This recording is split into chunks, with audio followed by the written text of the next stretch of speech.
Guest.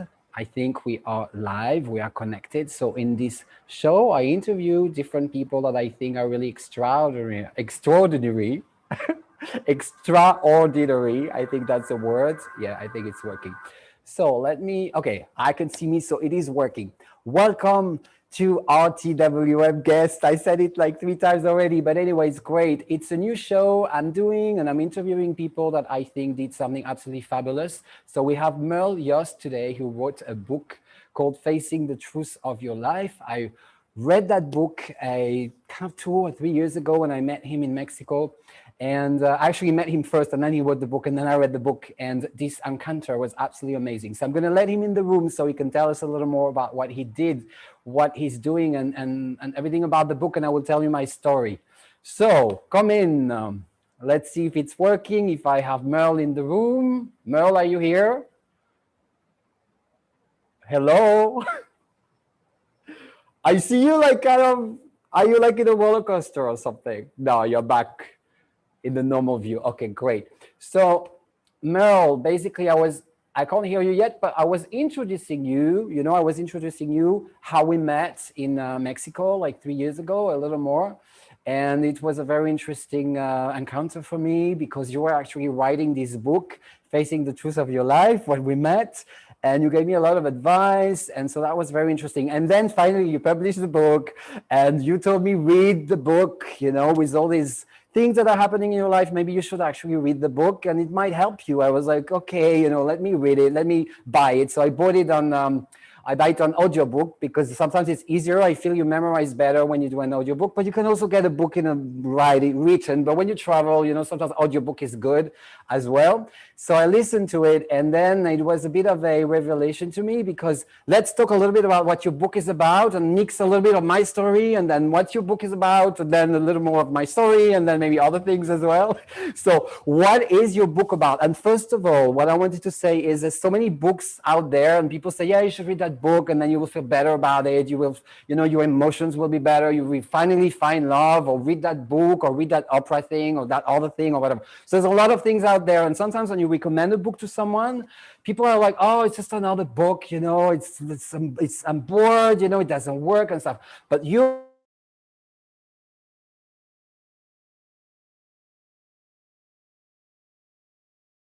feel better. They don't just want to find a book or a little something out there, for fun. They really want to improve themselves, and sometimes they're in therapy. So is that right? Is that for these people that your book is kind of dedicated? Let me click this button and I think we'll be able to hear you. If I click on, this is like 2020 and almost 2021, but we can hear each other now. Okay. Great. All right. So the reason I originally wrote the book was my intention was to give it to therapists to give their clients who were stuck. Right. Because it really explains how you became you and explains to you why that's good, why that's bad. Exactly, yes. And it gives you an idea of what you need to do about it and why. And because so many people go into therapy without really understanding what therapy is about or how what's happened to their life really applies to what's going on in their life now. And so the book, if I had to republish it and subtitle it, I would call the subtitle Making Sense of You. Yes. I can totally relate to what you just said. Absolutely, yes. So let me tell you about my story and how that helped me, because there's so many books out there, and it's very difficult to make people understand what the book is about. If it's a story about Cinderella, okay, you get it. It's a fairy tale. There's a girl and this and that. But when it's a book about self-development or a book where you can really understand more about your emotions and how to grow, it's very difficult to explain what it is about, because if you haven't read it or if you don't meet someone who the book was, helped improving, then it's very difficult to really explain what the feeling, the sensation was about it. So with me, let me tell you a little bit about my story. So I'm going to try to make it short because this is not like opera or whatever, but I'm still going to say a little bit what my story was about. To make it short, your book helped me to understand why I was always choosing the wrong people for my relationship. And I'm sorry for all the people I've been with in my life, and there's been quite a few, but I was always picking people that were in a situation of distress, and I found it really attractive. Just like when you're going to buy a little cat or a little puppy, I would be the one choosing the one that's a little bit depressed, a little bit like the poor little puppy who's on the side. This is the one I wanted. I thought it was attractive. As I should have picked the one that were really full of strength and happy. No, I would pick the one that was a little bit like, oh, little poor little thing, So it was the same in my relationship. I would find it attractive when someone was in a situation of distress.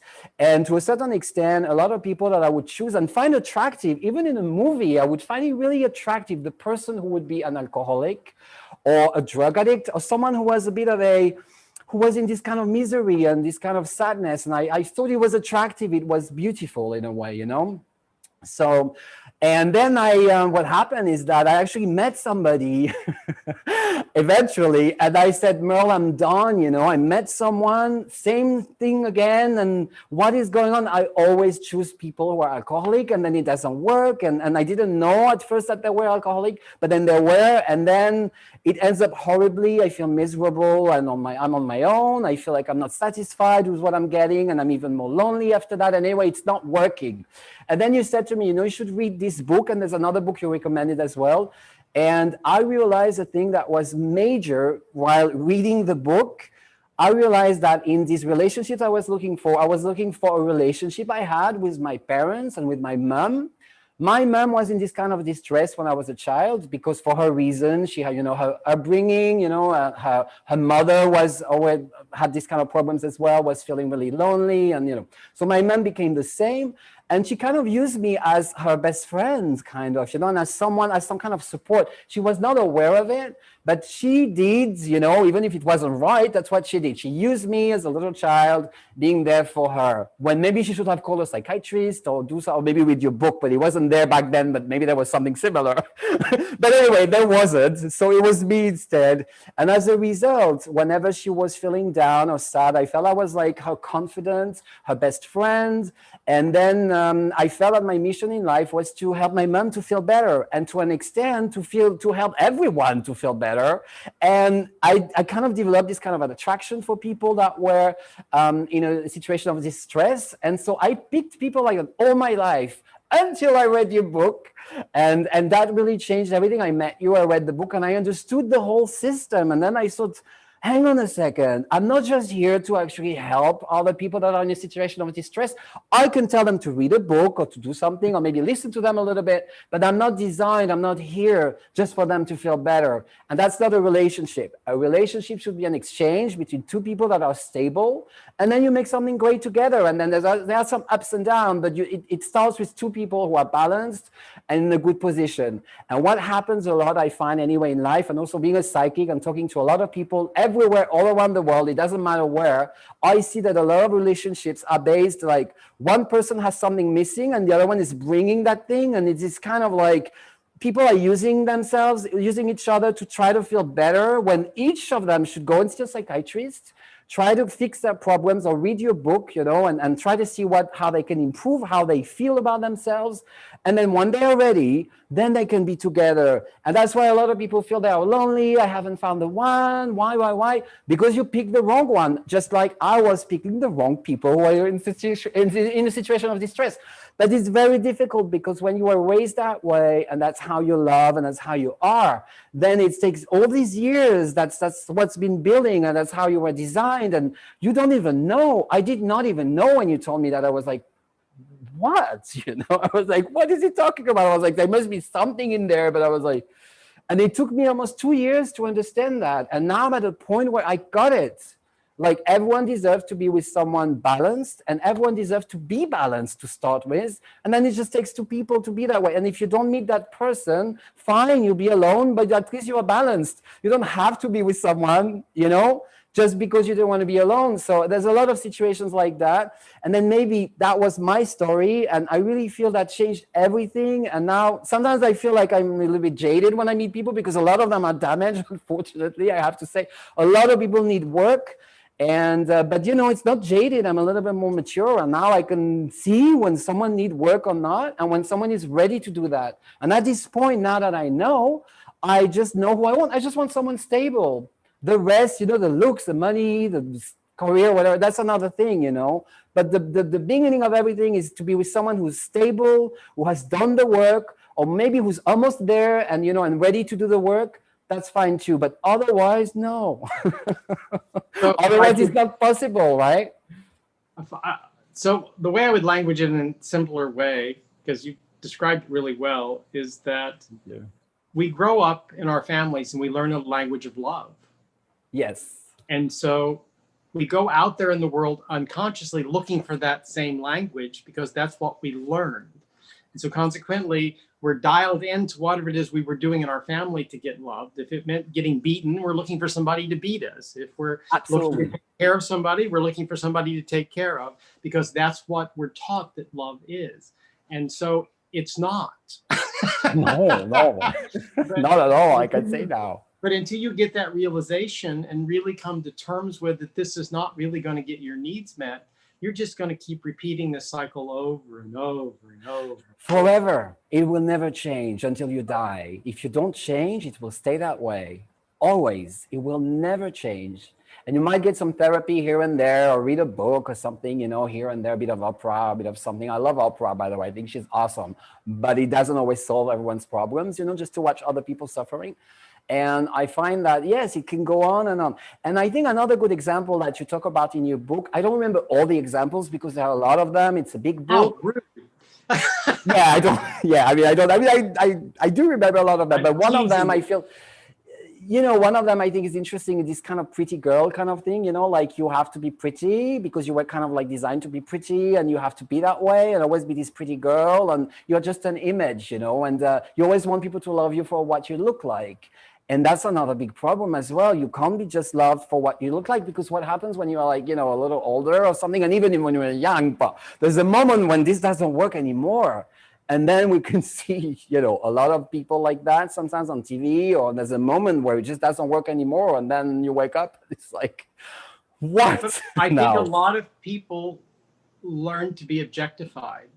Too many parents spend too much time telling their children how pretty they are instead of how loved they are. Yes, absolutely. And so they think that being pretty, being told they're pretty is, and so they just go out there and they then are trying to sell that prettiness to get loved, and it's an empty path and it doesn't lead anywhere.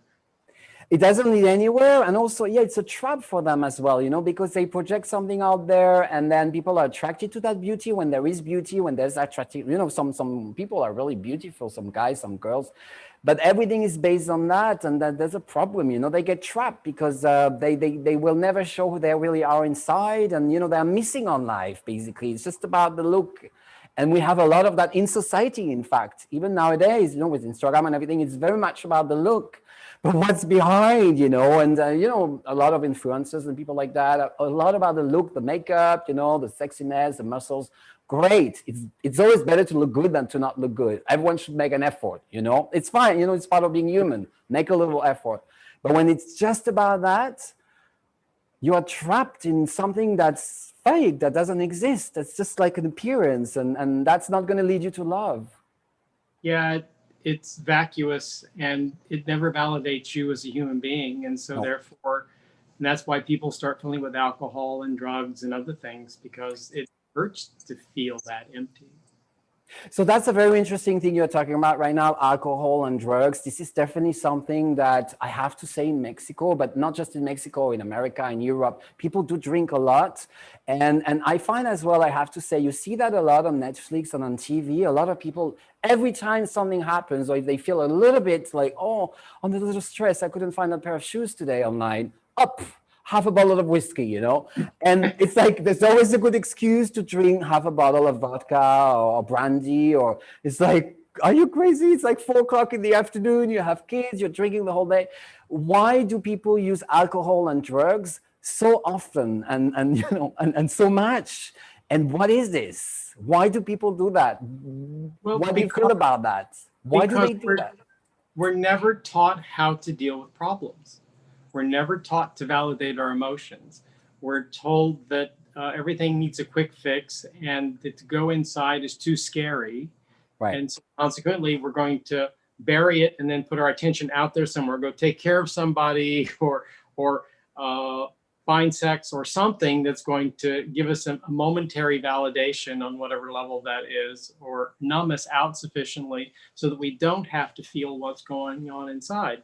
And it's all about what's going on inside of you. And sometimes it's easier to get to than for some people than others, but it's essential that we all go there and mine that material and know who we really are so that we can be in relationship. So in that sense, regarding a relationship and someone who have this kind of problem, what would you recommend for them? Because they might not know where the work is supposed to be, you know, they think, you know, they drink and then so they don't really have to go inside and look, but sometimes they have moments when they feel really down and they wish they would feel better. They can't drink nonstop 24/7. So in these moments, what message would you have for them, you know? A lot of people try to drink or do pot or something 24/7. Well, the first step is to read my book because Right. they will give them a frame of reference. I mean, it's not going to solve all their problems, but I've had so many people tell me that after reading the book that they stopped their compulsive behaviors because Right. all of a sudden they understood what the root of that was, and it wasn't going to work for them anymore. They had to figure out something else. And then for most people, particularly if you have any real trauma back there, you have to get into therapy. You have to get somebody to really help you walk through this. It's not easy, and you don't know what you don't know, and it just speeds up. Yes, you don't know what you don't know. This is so true. You don't know what you don't know. You really know just what. It's so true. A lot of people are so unaware that what they're doing is like a quick fix, you know, like drinking, doing drugs or whatever, addiction, or maybe eating tons of cakes and, you know, and then becoming extremely overweight and being sick from it, you know. And it's a quick fix, but they don't know what they don't know. They don't know that there might be another way and it actually would work better and it would be a little bit painful in the moment, but then, you know, they could be themselves.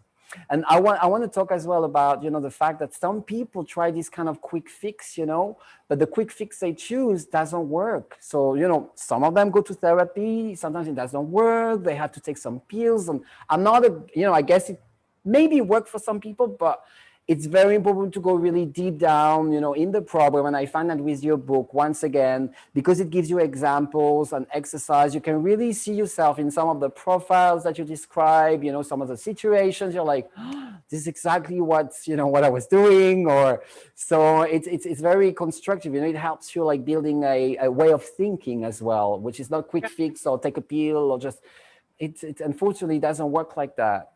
It's about restructuring. You have to create a new framework for how the world works.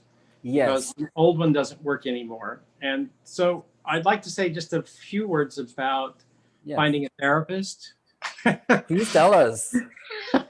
Well, the therapy is only as good as the therapist. And unfortunately, there's a lot of therapists who've never done their work either. And they're being a therapist for the wrong reasons because they want people to like them. I don't really care if people like me. I care that they respect me and the work that I'm doing, but it's much more important for them to be working through their stuff than it is for me to be liked. And so consequently, when you see a therapist, the first thing you should ever ask them is how much work have they done on themselves? Yes. And they need to give you a real answer. And if they don't, find the next therapist. If they refuse to say anything about their own journey, well, then find somebody else. Yes, absolutely. But what kind of studies, by the way, do people need to do to become a therapist, to become a psychiatrist? How does it really work? Do you know a little more precisely? Because I know in Europe, we have these two kind of things. You know, there's a psychiatrist who can prescribe all these pills, and they can also work at hospital with people that are really, really not well.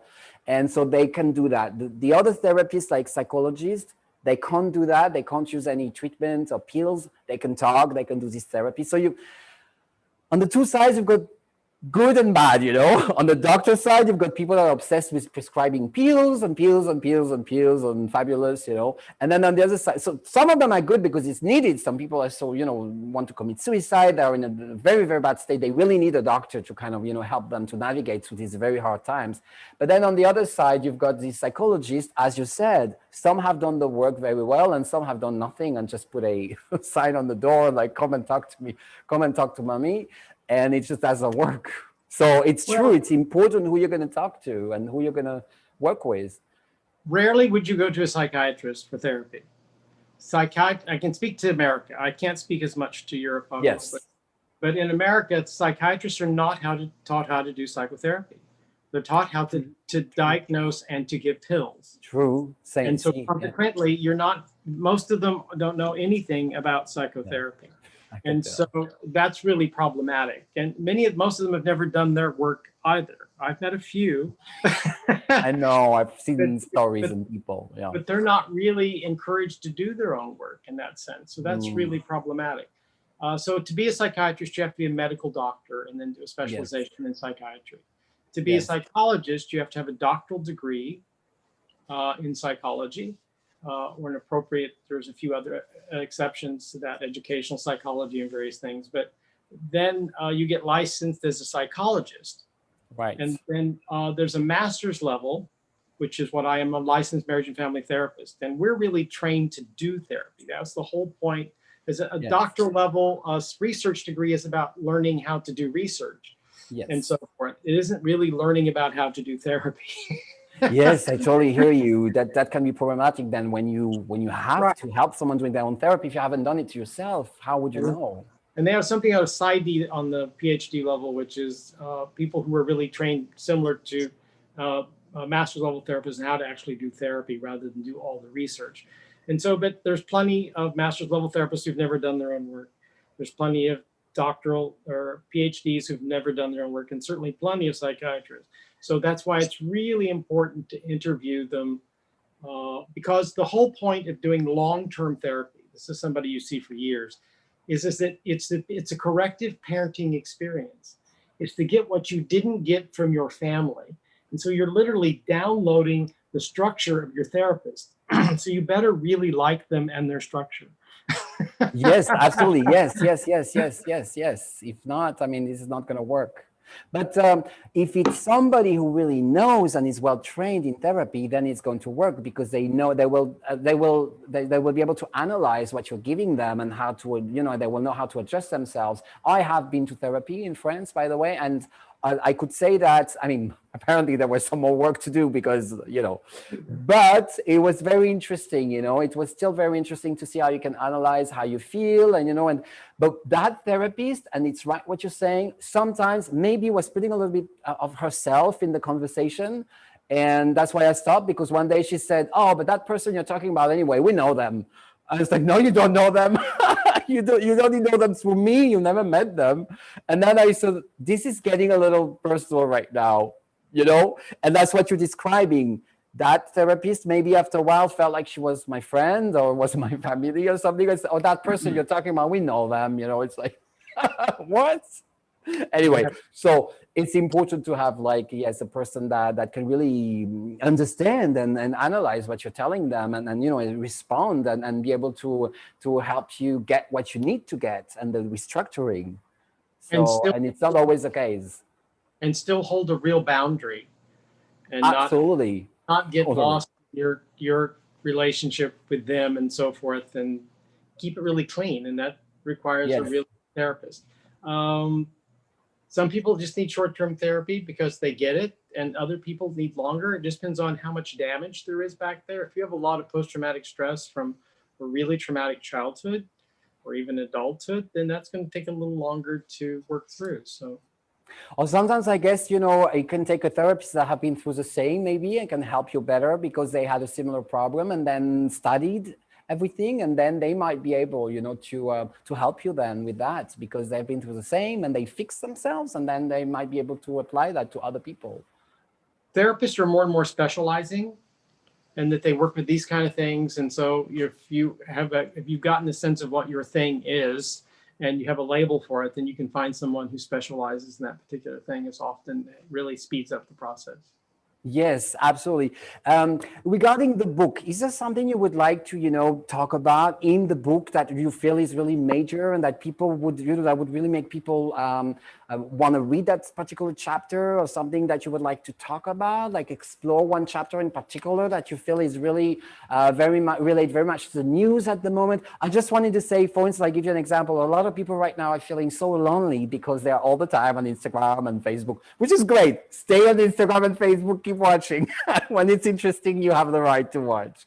But sometimes people feel lonely, you know, they keep chatting on apps and trying to find love, or trying to find this or that, and deep down, sometimes some people are really lonely, even if they have like 1 million followers. So what is that thing that's happening right now? Do you want to say something about it? And Sure. can your book maybe help these people that are lost in this, you know, this sky of you know, of followers and social media, and then they find themselves really lonely? So there's something a bit strange about it. Maybe you want to say something about it. There's too many directions I can go all of a sudden. But for some reason, the one that comes up is not exactly what you're saying, but I think it's related. Sure. And that's the chapter on self-love. And so this is a chapter that makes a lot of people unhappy, because we have this mythology out there. How many times you heard, well, you can't be loved if you can't love yourself? Yes. And it's absolute nonsense, of course. There's plenty of people who are loved who don't love themselves. Oh, really? I was going to say, no, I didn't think it was a nonsense. I thought it was real. If you don't love yourself, how could, it's true. But you can't hate yourself and still be loved. Do you feel there are some people that hate themselves and still can be loved? Well, there are people who love people all the time who hate themselves and who don't like them. Really? Very common.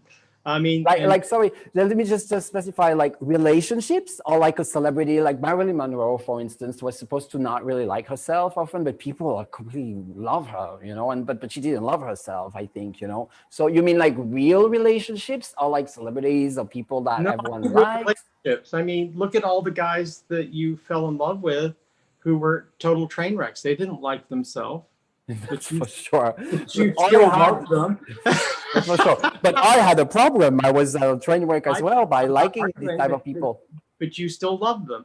But was that real love, if you think? That's another question. Is that real love when you actually use, or I don't know if you connect with some, yeah, that's a very good question. Actually, I want to ask you tonight. Is that real love, loving someone that kind of fits something that you were kind of damaged with, and then they fit it? But is that love?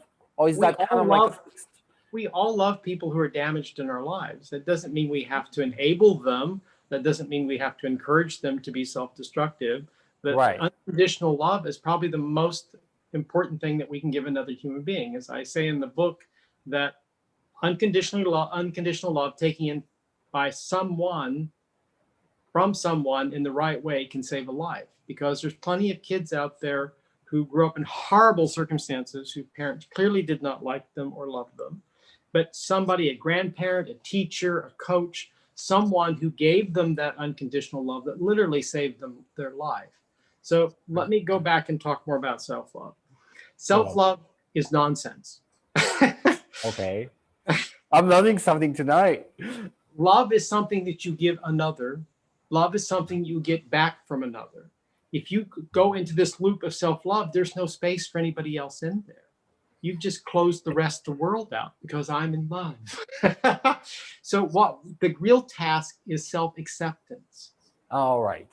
Because if you have self-acceptance, say, I'm a pervert, so I accept I'm a pervert. So you can either say, okay, I'm okay with being a pervert, or I'm going to do something about being a pervert. But that gives you the opportunity to make a choice, either be at peace with what you are and how you are, or to choose to do something about it. Self-love is just rubbing salve on it and making you feel a little better in the moment, but it doesn't change anything. So it's not the same as if somebody loves you. It's a completely different thing. Like loving yourself and this self-love thing that people describe, you know, self-love, have a shower, put some cream, love yourself, you know. So that's completely different. It's masturbatory, but it's not useful. Right. I understand. Okay. But still, you know, you just said like unconditional love can go to a child, for instance, who was, you know, not being really loved. They can take it in from another. Yes. Can you say that again? They can take it in from another. The unconditional love taken in from another person by a child can save their life, because it'll give them what they needed. Because we all need to believe on some level that we are loved. So someone who's, for instance, damaged, has a really bad drinking problem or something really, really bad, can still benefit from someone loving them for who they are, and that could help them in a way. But how so? Because they're a Maybe little bit stuck in. somewhere in a moment of sobriety, All right. they'll let some of that in. And they'll think, well, if this person's loved me, maybe there's something in there worthwhile. So it's worth it to try to help people that really are really damaged and drink all the time, when they have a moment, when they get out of this Just loop, giving them love. maybe. You don't have to do anything other than just give them love. And I mean, if the circumstances are that you can be helpful and they can take that in, great.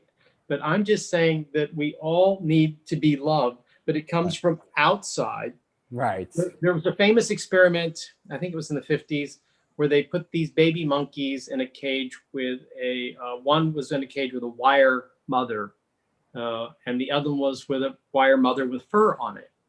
Well, the monkeys in the cage with the wire mother died. Sorry, which mother? I didn't know. Wire mother? With the wire, the wire, it was just this hard wire that this baby was cuddling with. And so the one with the fur on it, the baby did okay because there was softness there. There was something that felt back. Right. And so we all need that softness, but it's from another. It's not from ourselves. We have to accept who we are. We have to own it. And you can't change it until you own it. But for instance, talking about this social media thing, because anyway, it's a subject that a lot of people are talking about right now, and you see a lot of people that seem to be very happy and very loved on Instagram, and then you find out that they were very depressed, and sometimes you find out stories, and so this is not enough to receive, even if it's not physical, to receive compliments and like you look good today, and I get a lot of. Isn't that enough? Well, no, it's not, because it's not real. All right, that's not love. They're putting on a performance. Right. The real person is this depressed person who's sitting in the dark room thinking they're worthless piece of crap. And that person isn't getting any self-love from anyone. So it makes a lot of sense. So for these people as well, and I think that's interesting because sometimes I hang out with people in the entertainment, and the show they do is amazing. And sometimes you can see there's a bit of loneliness when the show is over, or it's not always all fabulous. And, there's like some fabulousness when the show is on, and sometimes a bit of loneliness behind. And that happens to a lot of actors and entertainers, and so that can be good for them too. Your book can be good for them too, to try to see and understand and validate the fact that what they need is to validate themselves as well as a person, not just for the show they might be doing, and also to get real love from people and cuddles and like kind of touching. And it's not just about projecting something there that people might find interesting or nice or likable with a like. You also need to be liked for yourself. And unfortunately, when you're putting on a show, it's a character you're acting, Yes. and it doesn't have anything to do with you in a sense. So true what you're saying. Absolutely. They know that, and so they know they're just being validated for being this performance and not for who they are. And we all need validated for who we are. And I think that's very much, what these influencers or some people sometimes having so many viewers and followers, they have that. They are being seen for the show, just like a show on TV, but it's not them. It's a show. It's what they're doing. It's the act. That's what's being liked for what it is, but not for them inside. We're told that fame will make us happy. Yeah, it just doesn't. No, it doesn't. It's been proved that it doesn't. So many like celebrities have killed themselves or had problems with addictions, and they were extremely famous and so talented, and they killed themselves. Once again, your book could maybe have helped them, with the addictions and for them to understand that that's what they needed to just be hugged and be loved, and maybe revisit when they grew up, what their parents gave them and did not give them, and what they're doing right now with their life, and how they could maybe try to feel happier, because that's what it is about. Deep down, you want to fix yourself to be happier. Right, but you have to figure out, one, what makes you happy. True. And two is, are you willing to be happy? Do you feel like you deserve happiness? And if you don't, there's the problem. There's a problem, yes. Well, I think a lot of people do not know what it means, and it's very often another person that comes first before them. maybe because they live again, they're reliving something that they did when they grew up, and there's another priority is to satisfy something else or somebody else, or So like, let's go back, because your story in the beginning, the word you didn't use that I use in the book is emotional incest. yes, This is where a parent uses a child to meet the needs of the parent. yes, There's a famous quote, the authors escape me the name, escape me the moment, but it says, anytime an adult uses a child to meet the needs of the adult, it's called child abuse, period. Because childhood is about the child. It's not about the child meeting the adult, the needs of the adult. That kids are wired to find ways to make their parents love them, at least attempt. yes. it's No, just it's how true.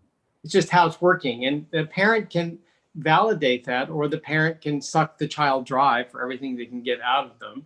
And there's nothing left of the child at the end. And so these are really deep wounds and deeply ingrained ways of being in the world, that if you are not conscious of where these came from and how they're working, you're just doomed to keep repeating them over and over again. Very much. Yes, very much. Yeah, that's, and you can see that, in a lot of people that were doing things to please their parents because the parent were maybe not satisfied, as you said, in a marriage or in a relationship, and then the child is all they had, and that's kind of, they use the child. And the problem is, if you think about it, it's not okay. Once again, because as you said, a child is a child, it's not fully developed, and it will do whatever he's being told to do, because this is how it works, because they're not developed as the adult should be developed, and be aware that there's a child, that they're asking certain things from a child, that the child will not be able to help them because it's just not. And there's another thing as well that I found very interesting about your book as well, is that, a lot of children, I think, or I was feeling that way, you don't owe anything to your parents, They owe you everything. They do. They're the ones who decided to have sex. They were decided to have a child and bring them I into mean, the.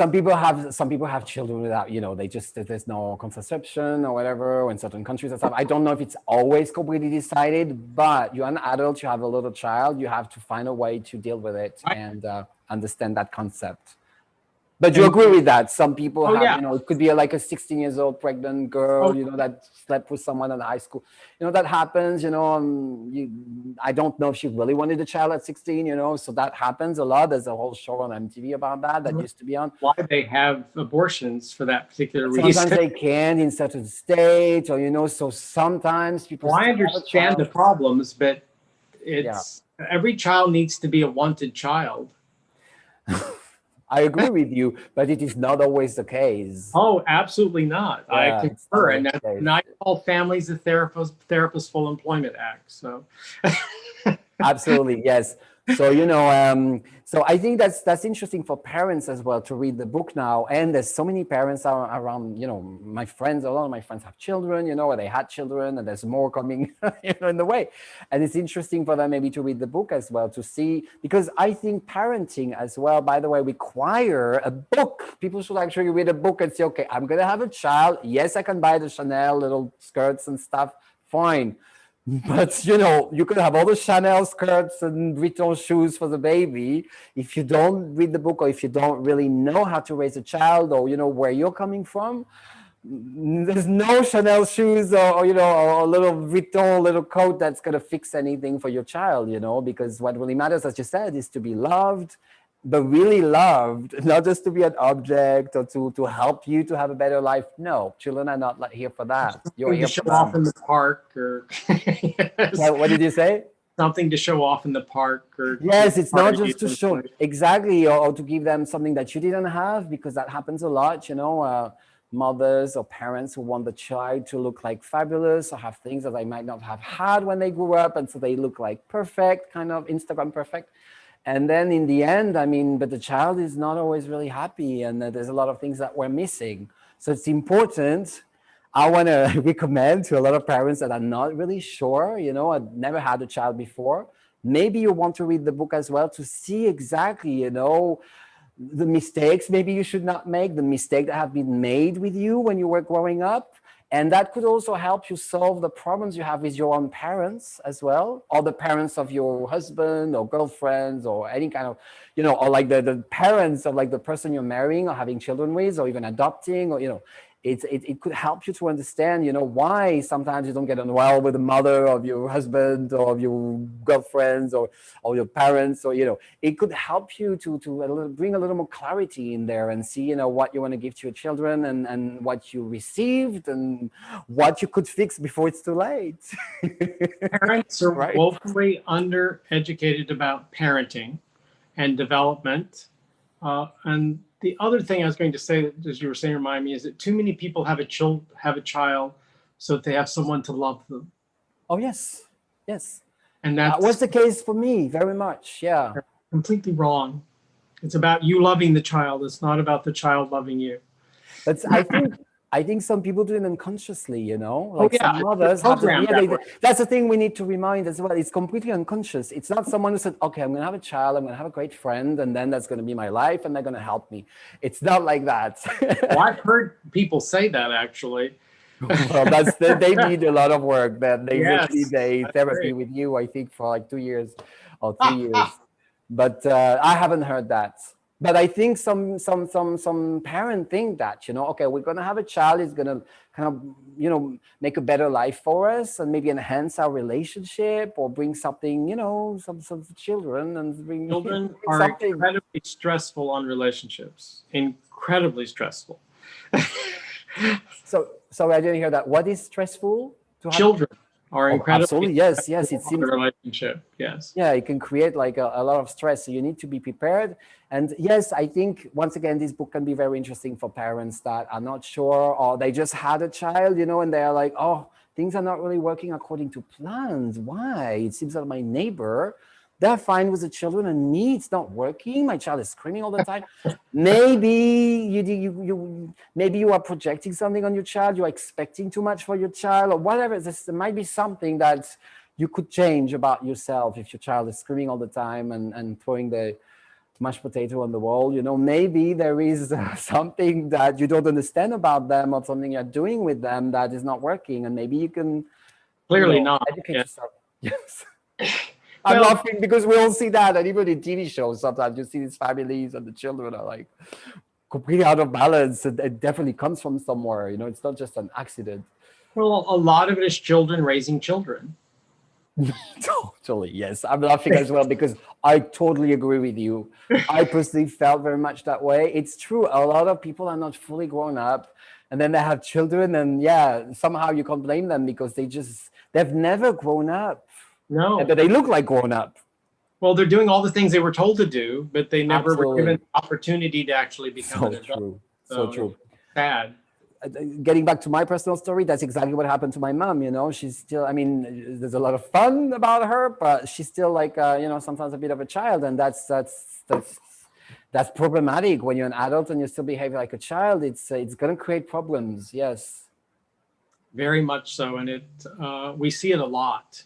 And so they're competing with the kids for attention, or they're competing with each other to get the children's attention and love. And it can just get really sad.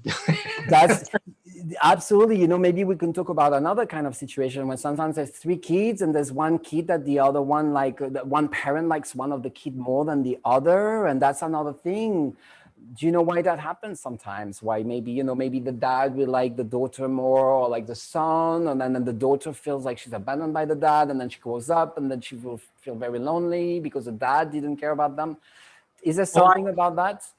I often say that having children is playing Russian roulette.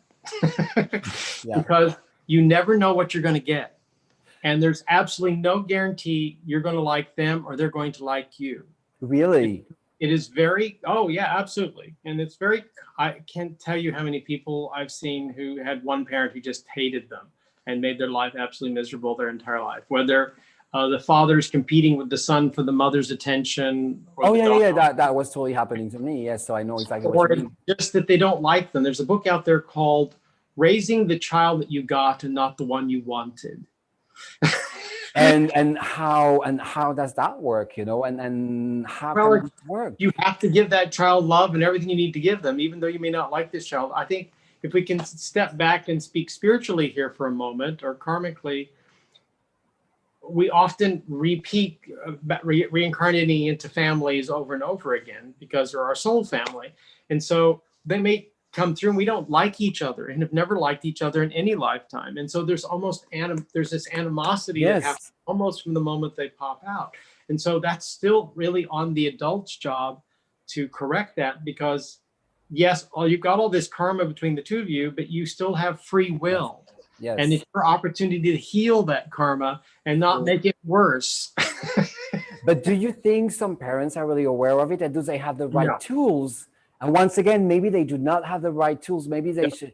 All the parents need to be reminded, if you are the adult, you have a child who's younger, who's not developed, it will always be your duty, your job to help them grow up well. Whether you like them, you don't like them, if they if they don't like what you like, you need to help them, and that's it, because they are little and you are grown up. So that's the responsibility you took on. So own it and do something with it, and don't just create another a wounded person to the world for all of us to deal with. So, and that can be an occasion as well for people to fix themselves as well, you know, to by trying to, you know, love the child that they don't like, or, you know, that they didn't want, or because the child is here now, you can't just like eliminate them, you know, so you might as well just try. It's almost like working in a company. You don't really like your boss, but you're going to be there for like a few years. It's a good job, you make good money, you know, it's an interesting job, it's what you wanted, but the boss is like terrible. You will have to find a way, you know, if you want to stay, you will have to find a way to come at peace with your boss, you know, to at least try to see how you can, you know, navigate through this tension. You have to fall in love with the child, some part of the child. I often say that as a therapist, I have to fall in love with my client in the way that a parent does for a child. No matter how obnoxious they are or how unpleasant they may be. If I can't find that part of them, I should refer them on to somebody else, because I'm not going to give them the love. Makes a lot of sense. I think that can apply to doctors as well. You know, it's probably hard to really heal and fix someone that you hate or that you really don't like, because healing and fixing someone has to come from a place of love, you know, because it's love actually you're giving to help someone grow, or to fix someone, or to heal someone, or it has to come from, there's something divine to it, and you have to find it. It has to come from the heart. Come from the heart. Yes, absolutely. Yes. And it often is the case. I think a lot of people, as you said, a lot of parents or people are doing what was done to them, and they don't know how to get out of that. It seems logical to them. That's what I know. That's what I'm doing now. And it's, so once again, this book and it's not easy actually, you know, once again, in this big plethora of books, there's so many books out there, and a lot of books that don't mean anything really. I mean, it's, you know, because selling books can generate money. Sometimes you just copy something from the 60s and then change the cover. There's a lot of that going on. You know, the book business is a business. There's a lot of books out there. Everyone's trying, you know, to sell something about self-development. But I think some books can be really meaningful. I want to just say, you know, very quickly, but there's another book but yours that really helped me, was by Anthony Robbins, that I read when I was 20. It really helped me for my career. I found that the book that I read very, very, very much, that book was really a revelation when I read it, totally by accident 20 years ago. And your book as well was an accident as well. I was here in Mexico. We met totally randomly. I didn't know where to find a taxi, and it was a little bit crazy. And it was going to be you, the author of this book, that had so much knowledge and advice to give me that I needed. So that was a great blessing to, you know, be in touch with you and to actually meet you personally, because it's not just a book that I found in a bookshelf. It's like you also guiding me through. So I feel I can be taken as a good example of, you know, how I can talk about the book and how it really helped me. Because once again, it's not a novel or something. It's a book. You know, you're ready. You feel that there are things you want to change in your life that are not perfect, in the emotions you have, in the relationships you have, in the relationship maybe with your parents, or with you know, you can't be happy in a relationship with someone. Then maybe you want to read that book and try to see what it is about, or how you could get the recipe, you know, to understand what's wrong or what can be improved about yourself, about others, and then maybe have a more successful approach to a relationship. It really worked for me.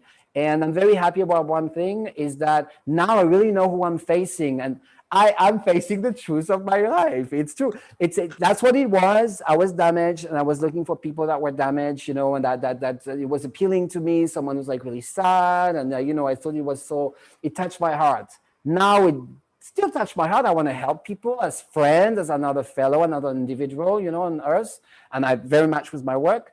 But at the same time, I am not emotionally attracted as falling in love with someone just because they are damaged. This is not what attracts me anymore at all. I would like to help them, but if they don't want to be helped, even as a friend, then I'm like, okay, this is a book. That's how I want to help you guys, everyone, you know, by telling you my story. But I won't fall in love with someone just because they're damaged. They said, but yeah, now I see someone damaged. Okay, I want to help you. If you ask me, I'm helping you. But that's it. And now I want to find someone, now this is my little ad. Now I want to find someone who's stable and balanced and who did the work. That's exactly what it is. And that's what really matters to me the most now, to keep my balance and meet someone who's balanced as well. That's it. And I think this book helped me for that. And I think it can help other people. And a lot of people who are just not living a true life. That's true. They're living something, but they're missing out on what they could be and what they're supposed to be on this earth, you know, and who they're supposed to be with. And, you know, and I see that a lot, I have to say, in Puerto Vallarta as well. You know, sometimes in Mexico, you see a lot of couples, and I don't know if everyone is so balanced, you know. I don't know if everyone really understood how to bring, you know, what the other needs. And there's just a lot of like two people here, two people there, but sometimes you don't really understand, you know, if there's really love, if they really love the other person, or if it's just like an arrangement. So there's just two instead of one, but there's no really spiritual connection to them. And so Well, that's another thing we can talk about. Yeah, what is a couple? What is a relationship supposed to be? well, the relationship's whatever the two of you want it to be. Yes. And there's a huge variety of possibilities. I can tell. And some people just don't want to be alone in the world, and they'd rather be in a bad relationship than be alone. I see that way too often. What my needs are in a relationship versus other people's going to be completely different, because I need a level of authenticity. I need a level of honesty. I need a level of self-awareness and a lot of introspection. And there are too many people that are avoiding any introspection at all. They're making their whole life about how other people treat them. And so they feel victimized by everybody or used by everybody. And they don't really take a look inside of themselves to see what they're doing to set this up, or how they need this on some level in order to validate their wounded self in the world. And so there's too many. I often say that relationships are my pathology fits your pathology. And we kind of make this work in some way, but we're programmed to recreate our families. And so that's really problematic, because particularly if it wasn't. It depends. It depends. Some people were born in a family that are really balanced, you know, it looks that way. I mean, from the outside, and people seem happy and seem to be finding a good relationship. I don't know. Once again, we never really know what's going on in families, and, you know, people might look like extremely happy and maybe they're totally miserable, and, you know, but is it still love? Is a relationship where people are just together because they didn't want to be alone? Is that love, or is that good for them? Like, is it deeply good for a couple or for two people to be in a relationship just because they didn't want to be alone? In terms of their soul, is that enough? Is that okay? Are they truly happy and balanced being that way? Well, I don't know that happiness is the goal for everybody. I think that people have different karma, and that they're working off different things this lifetime. It's not my place to judge. If they want to come to me and say, I need help with this, I can help them deal with that. But if they're content with whatever the circumstance they're in, that this feels like it's enough for them, then that's probably where they're supposed to be and what they're supposed to be doing. There is no one way that we have to be in the world. I mean, the more work you do, the more criteria you have. Yeah. For what makes okay. Yeah, no, it makes a lot of sense. But also the criteria, you know, if you have all these criteria and then you meet the right person, you know, then it feels great, you know, and there's no, it flows. And I think a lot of people are in a relationship as well, and they're not really happy, you know, there are things that are not really right. You know, you can see that they're not fighting, or that things that you see that one of the person is really unhappy as well, and they still stay, you know, maybe because they don't want to be alone and the other person treat them horribly.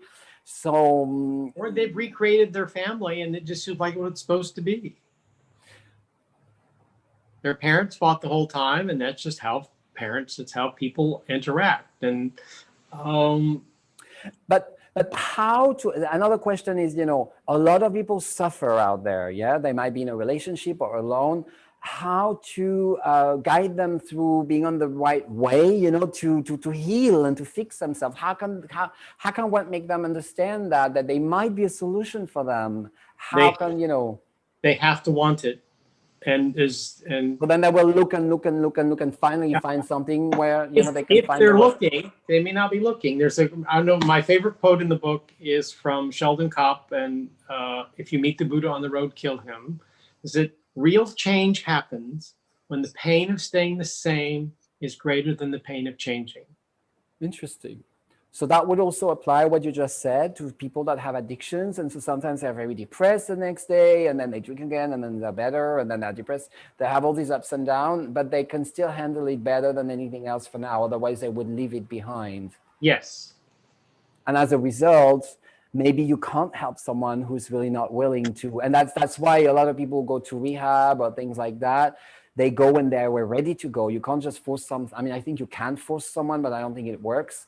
But someone who wants to really, you know, fix themselves, they have to sign themselves to rehab and put their signature, and then say, yeah, I want that. Or plenty of people go to rehab that have no interest in getting better.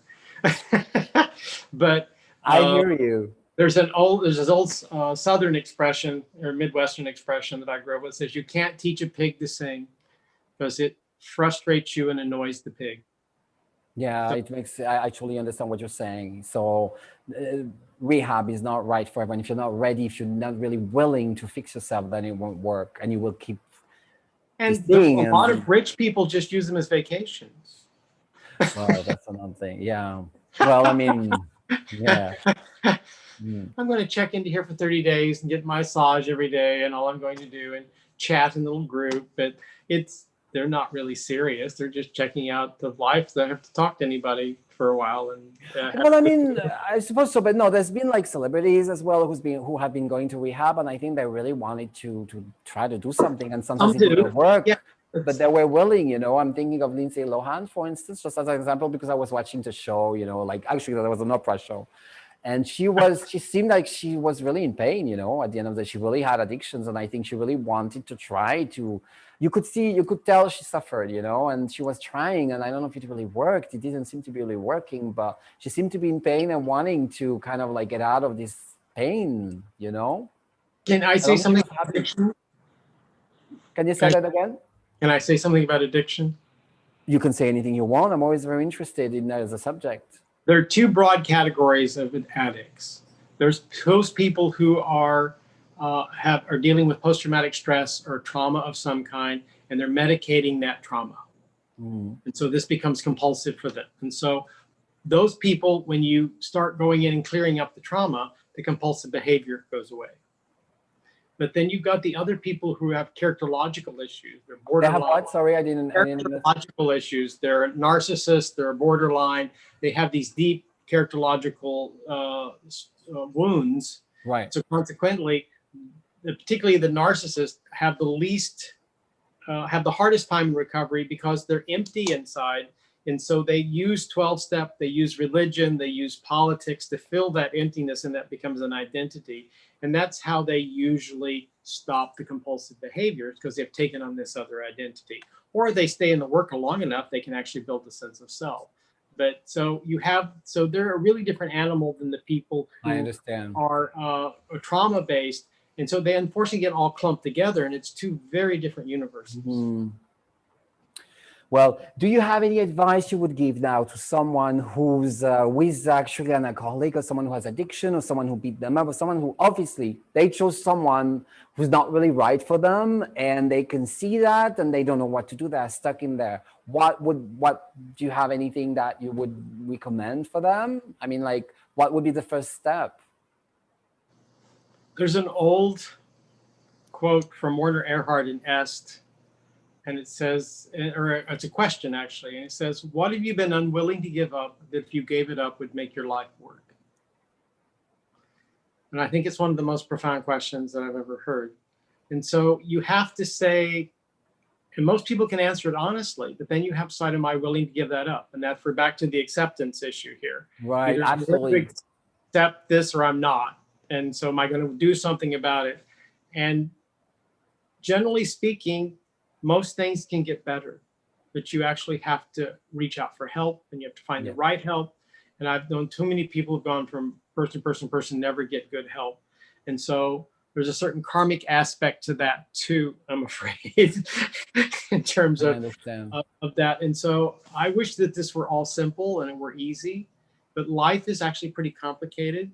And there are so many layers of the unknown, whether it be karmic or history or whatever, that play into all of this. And all one can do is the best they can do at any moment and move forward as best they can. Well, that concludes very well this conversation today. It's very much what it is. You know, we can only do what we're willing to do and willing to fix at a given time. And then, you know, but I think what I wanted to say is that it's never too late. It's always the right time. You know, whenever you want to improve yourself, whenever you want to really try to see, you know, what's wrong about you, or why things, situations sometimes are off. A lot of people, once again, have been alone for a long time. That's really happening, especially right now with this COVID situation. A lot of people are alone. It makes it even more challenging. So it's also an occasion for people maybe to read the book and start thinking, okay, what was working, what was not working in my relations, you know, what seemed to be working, you know, maybe review all the people you've been choosing or chose you, and what did you like about it, what didn't you like about it, what do you like about yourself, what do you hate about yourself, do you accept yourself, do you drink too much? You know, so there's a lot of things maybe you can start to evaluate at this moment, and read the book. I really recommend it. Truly, I never recommend anything. You know, it's very rare actually I recommend anything to people. Merle is showing it right now. It is available. Of course, you can buy it. I have an Amazon shop on which, of course, your book is on my Amazon shop. It's on my website. You know, you go in the store section. You can also get it from Amazon. You can get it from your website, Merle, as well. And I will. Any bookstore can order it. Any bookstore. It's also an audiobook. Once again, when you're in your car, you're just laying on the sofa. I find it actually quite nice to do it that way, to just be laying down, listening little by little. I find that it goes faster than reading, but then reading, you actually have an object with you. You can put it on your shelf. You can put it back anytime, open it, and say, oh, you know, and do the exercise. Maybe the book is better for that, you know, the fact that everything is written.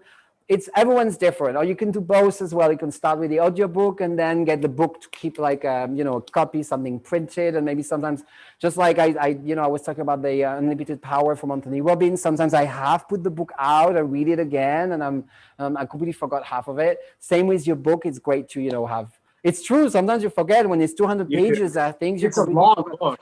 It's a long book. It's a what? It's a long book. It's a long, but I feel like if you do the work, you read it. Also, you know, you've been helping me as well, sometimes giving me recommendation. Maybe people can get sessions with you as well sometimes, you know, because you can help them with that, and you do seminars as well. So if someone feels that they're really stuck in their relationship, start with reading the book and trying to identify what's maybe not working for you. And then maybe as well, I would recommend having a conversation with you. Maybe you can start to, you know, really fix it, because I feel that once you get it, this is it. It will not come back and hit you because you got it. That's it. It's like, you know how to fly, that's it. Or, you know, like a airline pilot or whatever, or like riding a bicycle, you learned it. Now you won't fall down. You know how to ride your bicycle, that's it. You know what to do, what not to do. So it's interesting. It's another life that can start for you. And yeah, that's what I wanted to say. Is there anything you want to like give a recommendation or something to the people watching us today? Sure. The book has a lot of exercises in it. And so I've created actually a Microsoft Word workbook of all the exercises in the book. So anybody who buys the book And once the exercise, just email me and I'll send you the free copy of the Word document so you can actually, because doing the exercises will take it to a whole nother level. It's really Yes, it's very true. You know, once again, I can say because I haven't done all the exercise because I was lucky to be able to message you and then you would tell me, okay, this and that, do the exercise again. So I was a little bit privileged because I knew you and I could just send you a little message, by the way, but all this, I'm not sure. Like you would, forward me. But for, not everyone is like that connected 24/7. So yes, doing the exercise definitely can validate things, and print them in your mind and yes, and maybe you can do it with someone as well. I think that can be a good idea to compare with someone else, like actually for Christmas, maybe you can buy it yourself, buy it to your partner, say, okay, let's do the group of work people together. doing this together could be very powerful, actually. Have a discussion group about the chapter. Absolutely, 100%. Because also, there's a way sometimes to do psychology where you reenact situations in a group and you analyze things. So maybe you can do that too. Actually, I would find it very interesting to do that with someone, to do the exercise again with somebody. So I think that could be a great thing, and it's more fun, I guess, to kind of like. It's just nice to compare, what the other person feels and talk about it. And it's a conversation. You can do that maybe with your best friend or with your partner, but I really, really recommend it. And I just think that's a great book. I really hope a maximum, a lot of people will that wanted to feel better will read the book. And that it will benefit them because it really did benefit me. I want to say it again. You are the first guest in this new show that I'm going to do sometimes with extraordinary people that I met. So you were the first person, and I truly believe in what you do. And it was great to meet you and to be able to apply what I read in your work. That's great. Well, thank you so much for having me on. I've had a great time. You're very welcome, Merle. I'm going to put under the YouTube video. By the way, you can subscribe to my channel here, youtube.com/Raphael Psychic. There will be more interview, and this one that you can rewatch. And then you can, Gabriela Ranzi say thank you. It was very interesting. So she was watching us and she really liked it. So I'm going to put like your website and everything under the YouTube video. Great. So everyone can find your book and everything. Super. Thank you very much, Merle. You have a wonderful evening and we'll see each other soon. Take care. Take care. Bye-bye. Goodbye. Thank you for watching.